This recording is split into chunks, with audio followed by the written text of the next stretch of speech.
Welcome to Channel 18 News. I'm Jim Rogers. A restructure of lower grade campuses was approved by the Silver Spring School Board during a Monday afternoon special session. The restructure will allow students to stay on the same campus longer. The restructure, which has been the desire of Superintendent Michael Lamb since his taking office, will ultimately place 4 classes of 4 grades on each of the 4 lower grade schools and will create a repurposing of 2 buildings in the district.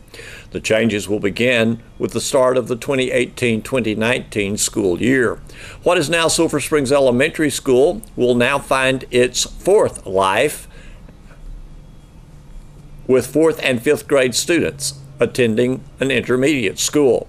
The current building began life as a high school, then a junior high, and now as a 3rd and 4th grade elementary school.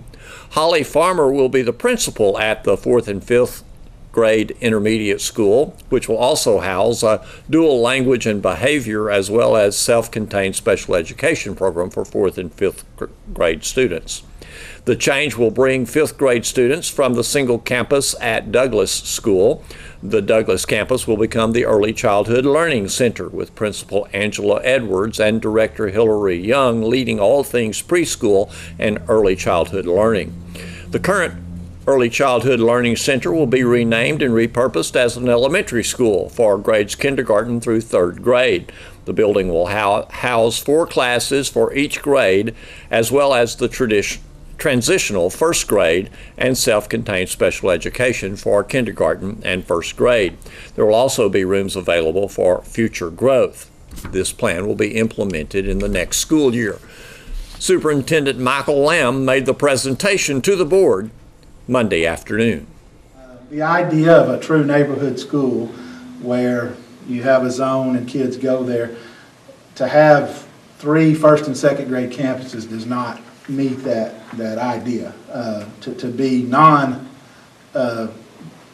non-neighborhood in every other way, it really just didn't fit. I didn't feel like I was going to be a big fan of a single grade campus because here it is 5-6 years later. Like a lot more collaboration, a lot more vertical alignment, a lot more visiting up and down and back and forth than you can get on a single grade campus. Happen to have some knowledge of just discipline, and when you're changing campuses every 2 years, you're left open to have to learn a whole new set of rules, learn the way you walk down the hall, the way you sit in the cafeteria. And that may not seem like a big thing, and it's typically not a big thing for kids that have good resources at home and can adjust well and all, but for your struggling learners, that many transitions and that many sets of rules proves out over and over to be detrimental. And that was one of the reasons. Utilizing services, for instance, when I first got here, I'm not sure we had a counselor at Douglas. I'm not sure we had a lot of different services because it's hard to justify for 1 grade. Now, in the meantime, we've added a lot of that stuff, and quite frankly, we have a lot of personnel on campuses that are very small, and those are commitments we've made for the importance of those different things, nurses and counselors and what have you. But if you group a little better, you can utilize that a little better. And then drop off for families. You know, some families drop off 5 or 6 different places in a given morning, and new place all the time. This essentially, the move that we're going to recommend would cut a kid's path of 4 campuses from K to 5 down to 2. And not necessarily perfect, but it's certainly a better grouping for any one kid that goes to a place for 4 years and another place for 2. So those are a lot of the reasons, started 5 or 6 years ago, asking for the possibility of restructuring these campuses. In the meantime, and if you'll remember when I first got here, my first year here, there was no accountability that year. We were changing from tax to STAR, and we got this 1 year off, if you will. And we knew that STAR was going to be more rigorous. We knew it was going to be a little more difficult and all those kind of things. So we've been able to look at our data, look at our test scores for the last 4 or 5 years in the setting that we're in, and me pointing out the things I pointed out 4 or 5 years ago, I think this board and others have been able to see in our scores some of the pitfalls to the structure that we're in. And Primarily, we're talking about that entry-level place of 3rd and 4th grade campus. And every time we looked there, we weren't ranking as high as we would like, particularly in the comparison to 40 schools. And the interesting thing is we tried to find other schools shaped like us, and there was about 4 other in the group of 40, and all 5 of us fell in the bottom 40 every time. And so it was just evident that the structure that we are in is not the most optimal structure. And we've looked at that in our data the last few years. We know all the reasons that it's not the most optimal structure, but I think we've done a good job in spite of that. We've worked hard to do the best we can and do what we can, and I think we've made some improvements. But our 3rd and 4th grade campus has been on the bubble of not meeting requirements a couple of times now. Part of this definitely has to do with the new accountability system that's coming, the A through F system that's coming, that nobody seems to be a big fan of in the state and has a lot of political ramifications right now. But I really believe with all my heart, as we're full steam ahead to this new system, this move will put us in the best position to handle what that can bring. And I think it's very wise on our part to make this move now in a proactive way as opposed to in a year or two in a very reactive way. That's kind of our stance on what we feel like is coming in the way of new accountability. 2 or 3 years ago, the last time I went around, the last time I wanted to do this, like I said, talked to every campus. From my point of view, every teacher I've ever talked to could look at me and say, I understand what you're saying, I know this is best, but I sure hate to leave my partner, or I sure hate to leave my principal. And so it does become a bittersweet situation. I know that they love the teams they're on, the campuses they're on, and there was always this fear that I could change or what have you. And I get that. That's going to be the unfun part of this. But our teachers are resilient. They've done a great job of forming the teams that they're in now. In my mind, if we could do that just one more time, regroup, make new families, move forward in a positive direction, this is absolutely what's best for our kids. This is kind of the last piece. We've got a lot of good things in place, a lot of good curriculum things, a good reading program. This is kind of that last piece that I think is best practice and puts us where we need to be able to move forward as positively as we can in this new era of accountability that's coming. The thing that stopped this train last time, there really turned out to be 3 things that I found. And I was concerned about some structure, meaning the physical structure of some of the buildings that we were going to need to have happen. And that's probably the biggest thing that scared me off last time. There were a couple of personnel issues that were going to be an issue here and there. Here it is 2 years later, and we have a remedy for the physical structure, and we have the personnel situations have changed. So here it is 2 years later, in the goal-setting session at the beginning of this year, the goal-setting workshop, I asked this group once again where they thought we were in this particular move, and asked that this group allow us to put together a plan in the next however many months from the beginning of school till spring break was going to be, and see if we thought it would work, and see if we thought we could bring something to you that we could present and get behind. And yes, there was a little bit of secrecy in that period of time, not to be deceptive, not to be secretive. I felt strongly that everybody knew where my heart was. I don't ever hesitate to share that this is something I wanted to do eventually. But if it wasn't going to work again, I certainly didn't want to create hysteria or panic. So we've tried to be quiet. As more and more people were brought to the table to discuss it, it got more and more vocalized as a possibility. And here we are. I think most of the people this involves have heard it by now. Some of them have heard it as scary as it can possibly be heard, and that's just kind of the fear of the unknown sometimes. But all that to say, let me make sure. I'm going to present a plan to you. It's a plan that we would like for you to approve and move forward with my team in making this happen for next year. A lot of work to be done, but those are reasons behind it. So at this time, I'll hand this out. Here's the plan we would like to to recommend we go to. And I'd ask for a minute, look at the T of this, meaning the 3 across the top and the 1 in the middle at the bottom, okay? Those 4 campuses would be very mirrored campuses. They would be K through 3, 4 grades each. And it's our current current Lamar, current Travis, current Bowie, and ECLC would become a campus that mirrors that. And we would have to rename ECLC. That's why I say school to be named later. Didn't fit on there. Currently ECLC. But those 4, we have 16 teachers in all 4 grades. So there'd be 4 campuses of 4 per grade, times 4 grades. So I call them sweet little 16s. And so I'll go from left to my right. Lamar, principal would be Rowena, and it would be grades K through 3. Now Lamar is a small campus. There's not much room for any of the special programs to be there. Lamar would be a little tight in this situation.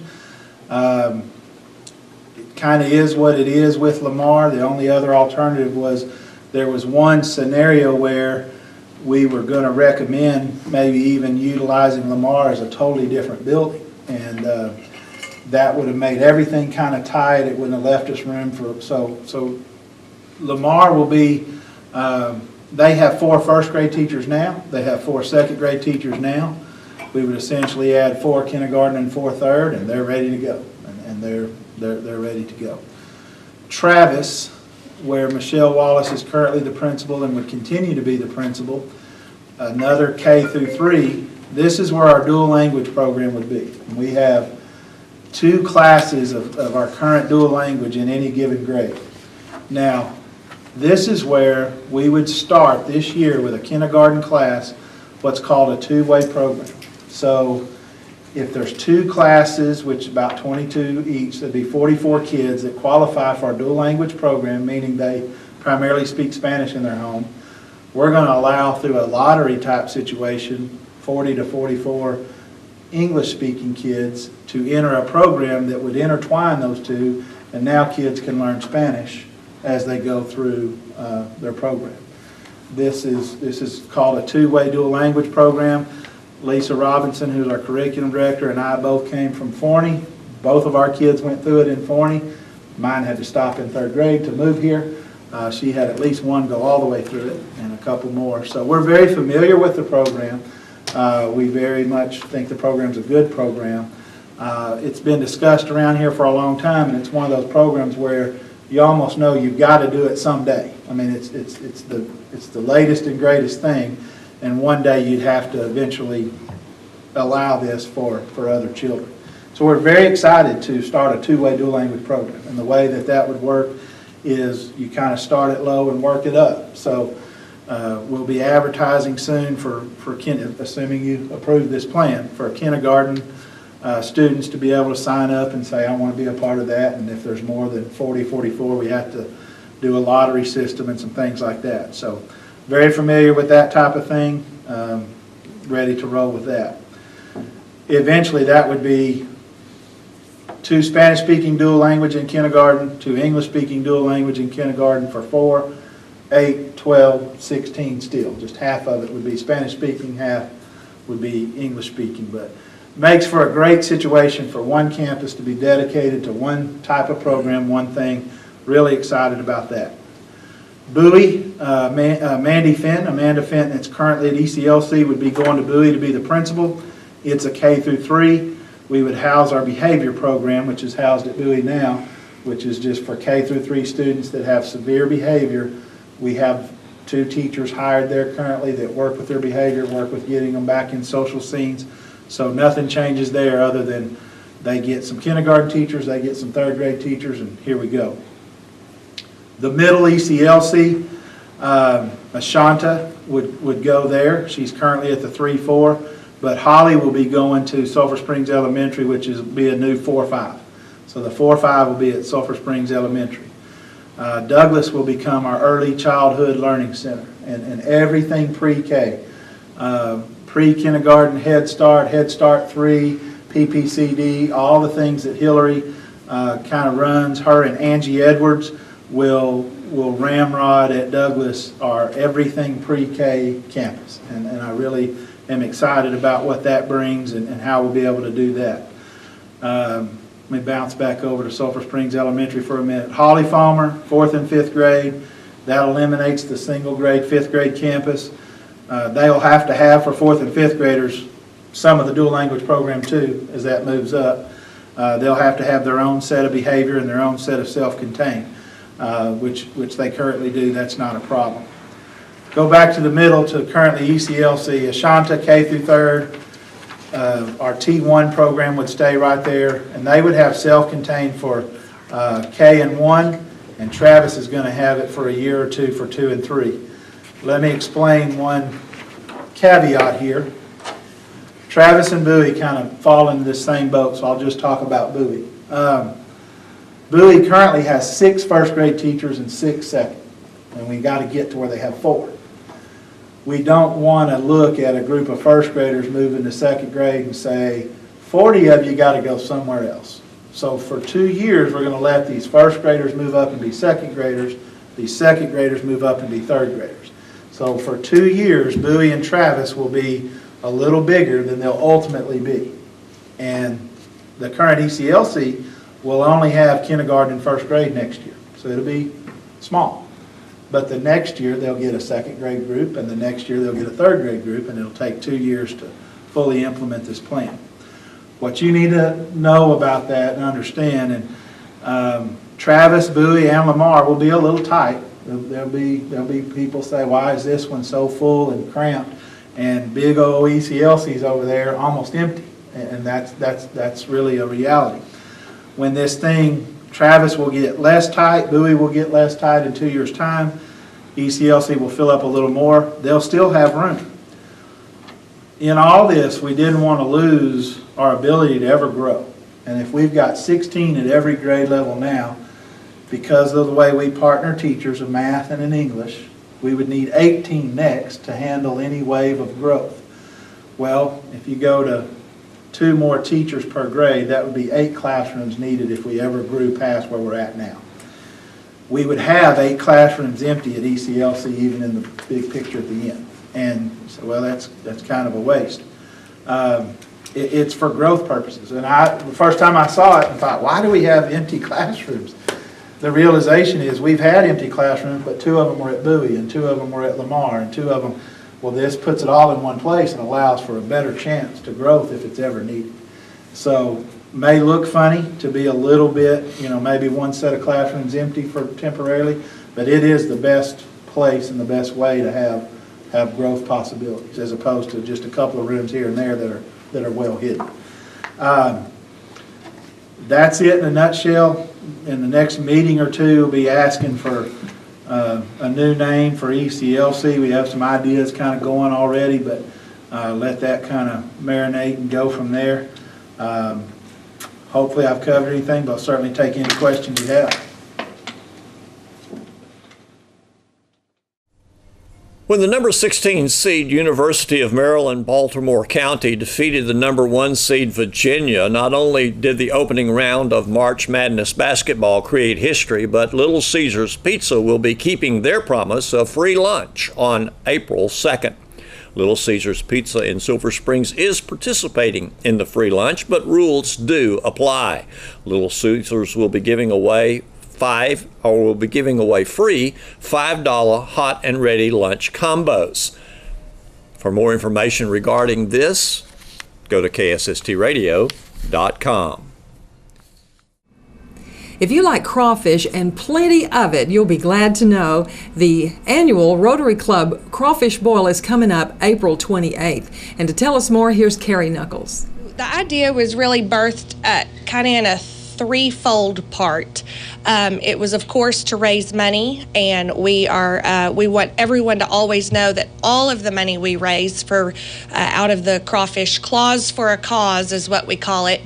The money does stay local. That's very important. And then the other idea was to just raise awareness of Rotary and our community and what we do. We are a give back charity service organization, and then also to kind of expose people to our fantastic downtown. Which is where the Crawfish Boil will be this year. Yes, we are going to actually be on the plaza. It is Saturday, April 28th. We usually get going about 4 or 5 o'clock, and then lasts until 9. And we do have live music. Okay, and who will you have this year? Vince Vance and the Valiants. Okay. So, and they were there last year, didn't get to perform. Oh, you remember was we it had weather? Yeah, we had the tornado last year. So, and we still had a great turnout. Of course, we didn't know there was going to be a tornado, but we had a great turnout last year. Well, that just proves how much everyone loves crawfish and the whole ambiance of that particular That's event. right. Yes. Don't yes. let a little Texas weather scare you away. No. I do have to, of course, mention sponsors, Sulphur Springs Dodge. They have been a huge sponsor. Actually, for the first 2 years, they were really our only sponsor. So they have been instrumental in this. You know, you cannot do an event like this without sponsors. It just doesn't happen in a small town. So we're really appreciative for them and all our sponsors. And I have a list here I'll get to in a minute. But Okay. So it is an open air event. Yes. Plenty of crawfish. Yes, plenty of crawfish. 3 tons or something. Oh, I my can't even goodness. remember anymore. I mean, it's really neat to watch them. They show up with these big, huge vats. I mean, they're just monstrous. They're as big as this area here where I'm seated. And they usually have, 6 to 10, and they're just pouring buckets and buckets of crawfish in them, cooking them up, and then they, of course, transport them to a cooler to keep them warm, and you'll get a tray. I mean, all you can eat crawfish. That's the whole thing. Is you pay your ticket. It's $25 advance. You can go on our Rotary Clause for a Cause Facebook page, and you will be able to access online tickets. There is a little fee for that, but they're $25 in advance, and then they're $30 day of the event at the gate. Where does everyone sit? We have certain sectioned areas off. There's usually plenty of seating. We've had tables for 800-900 people at a time in years past. We do have a VIP section this year. If you sponsor a table, and there are still sponsorship opportunities for a table, then you and your friends, family, business employees, y'all can have your own designated table, and you actually get served, waited on by a Rotary member. Okay. So that's been a fun thing. We did that last year for the first time, and it worked out really well. So find out about VIP tickets as well at the Facebook page. Yes. Or you can contact a Rotarian, somebody on the committee, Logan Vaughn. He's, of course, the general manager out at the country club and loves all things food. If you know Logan, he's a foodie. So Logan has been our chair of the crawfish committee this year, and it has just done an amazing job. Brandon Williams is our president this year. Of course, Brandon works at Guarantee Bond Bank and is always involved in the community. Craig Johnson and Cheney Johnson have been instrumental in this from the very beginning. Craig at Edward Jones, and Cheney does everything all around. So any of those, you could talk to them. And they, Joey Baker, the city, has is always phenomenal. This event and what it takes is such a conglomeration, cooperative effort from so many people. So, well, how long does it last? I mean, overall, the event itself, it's about 4 to 5 hours, and you will typically see it's a family-friendly event. Absolutely, every year, but last year was just absolutely beautiful weather. The third year we had a rainstorm in the afternoon, but it did not stop us the sun was out and shining, and that's pretty typical for April, So it's 4 to 5 hours. You'll see people show up at the very beginning and stay till the very end. Our local businesses downtown, restaurants and things, are usually open after. Muddy Jake's and Caps and Flasks has done kind of had bands after the fact the last couple of years, so that people, if want to continue to celebrate the day, can do that. Sure, and our downtown is perfect for that. It is. I mean, it really is. We just have so many fun opportunities down there. So many boutiques and so many restaurants, and that's grown.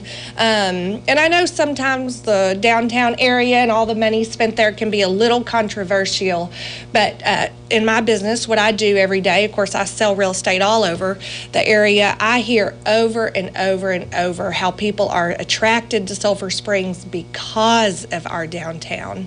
There's just so much to do there. There's such an ambiance down there. You want to spend time down there and hang out. It's good for all ages and stages of life, and it consistently brings money to the greater Hopkins County area. Hopkins County. Well, tell me, what does one eat with crawfish? Ooh, well, it's always cooked with corn and potatoes, and then, of course, Cajun seasoning.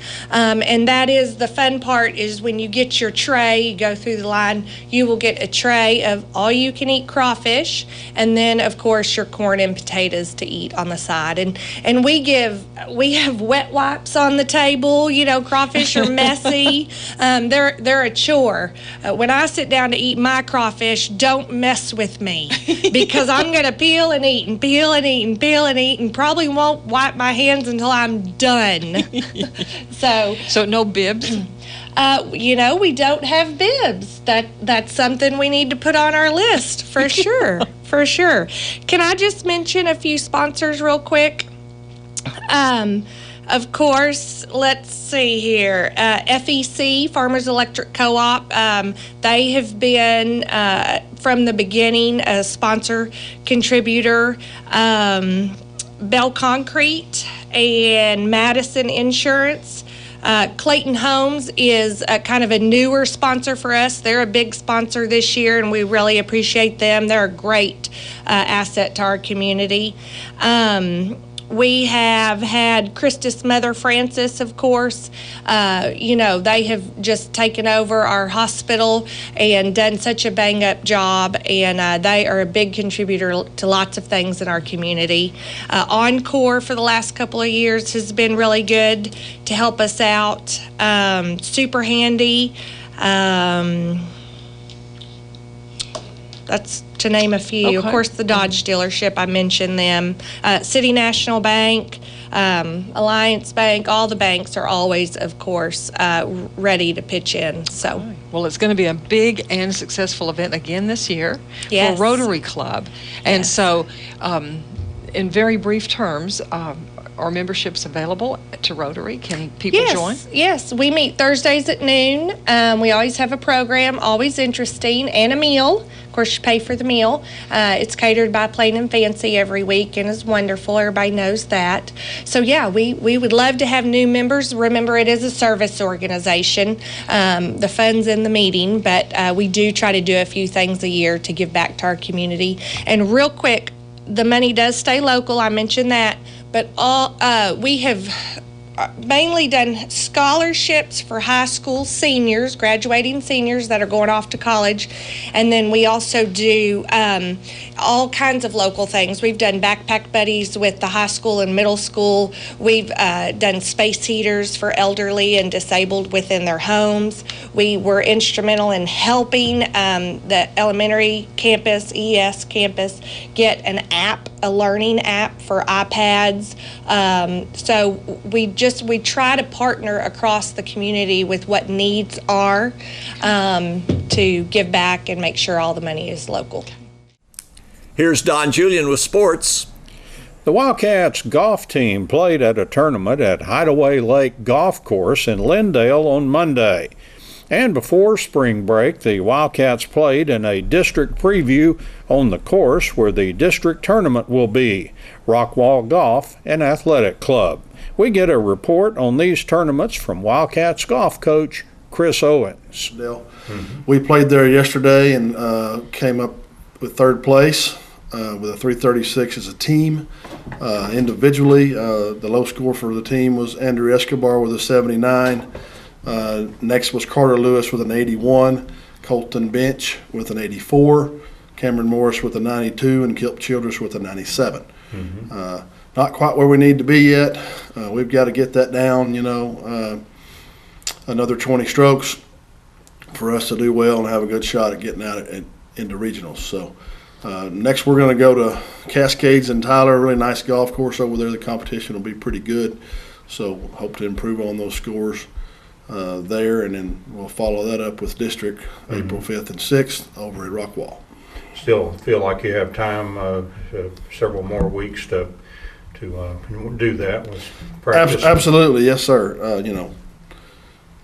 Feel like we have a great chance to do that, and shave some stroke. Each guy shave a few strokes off, and improve and have a good shot at getting out of district. It's been a while since we talked to you. You had a district preview right before spring break, and then of course you were gone, I guess, during that time. How did that look to you compared to the other teams in the district, and how your team played on that course? Pretty good, very competitively. It's going to be tight between 2 or 3 schools there for the 2 spots. Hallsville's playing really well. They actually going to have 2 teams that are going to be competitive. So, it's going to be between us, Hallsville. I feel like us, Hallsville, and Texas High to get those 2 spots to go to regionals. Thanks for watching Channel 18 News. Have a great evening.